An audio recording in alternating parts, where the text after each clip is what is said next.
ఈరోజు ఒక అన్న అక్క చెల్లెలకు ఆడబిడ్డ సారె పెడతారు.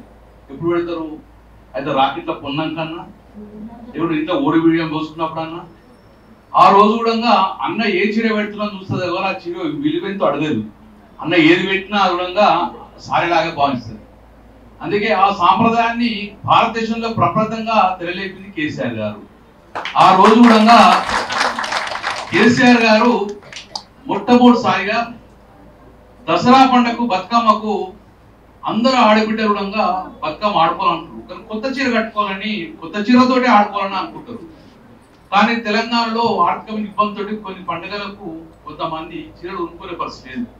అలాంటి పరిస్థితుల్లో తెలంగాణ ఆడబిడ్డలు వారు సొంత ఖర్చులతో కూడా కొనుక్కోలేకపోతే ప్రభుత్వమే ఒక సోదరుడిగా భావించేసి ఆ రోజు ప్రప్రదంగా దసరా బతుకమ్మ పండుగకు ఆడబిడ్డలకు సారె పెట్టేది సాంప్రదాయంతో మొదలై, తర్వాత ముస్లిం సోదరులు కూడా, ముస్లిం సోదరీమణులు మా పండుగకి ఇవ్వని చెప్తే రంజాన్ కూడా తోఫా కింద కూడా వాళ్ళకి ఇవ్వడం, తదనంతరం క్రిస్టియన్ సోదరుడంగా మాకు కూడా తోఫాలు ఇవ్వని చెప్తే ఆ రోజు కూడా క్రిస్మస్ సోదరు కూడా క్రిస్మస్ కూడా ఆ రోజు క్రిస్మస్ కూడా వాళ్ళకు బట్టలు పెట్టే సంస్కృతి భారతదేశంలో ప్రప్రదంగా తెరలేపింది కేసీఆర్ గారు.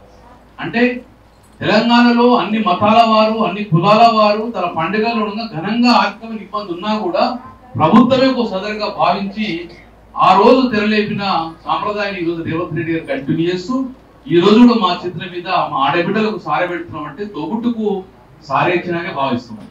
అందుకే ఈరోజు మీరందరూ కూడా రాబోయే పండుగకైనా ప్రభుత్వమే ఒక సోదరుగా భావించుకొని, ప్రభుత్వమే ఒక అన్నగా, ప్రభుత్వమే మనకు అండగా, ప్రభుత్వమే మనకు బాధ్యతగా ఈ రోజు సారె పంపిణీ చేస్తున్నాం. కాబట్టి ఈ చీరలు మీ కుటుంబంలో వెలుగు నింపాలి, కొత్త పండుగలు కట్టుకొని మీరు మీ కుటుంబం సుఖశాంతులతో బతకాలని చెప్పేసి మనస్ఫూర్తిగా కోరుకుంటూ మీ అందరికీ కూడా శుభాకాంక్షలు తెలియజేసుకుంటున్నాను. ఈ సారె మీ కుటుంబాలలో వెలుగు నింపాలని చెప్పేసి మనస్ఫూర్తిగా కోరుకుంటున్నాను. జై తెలంగాణ.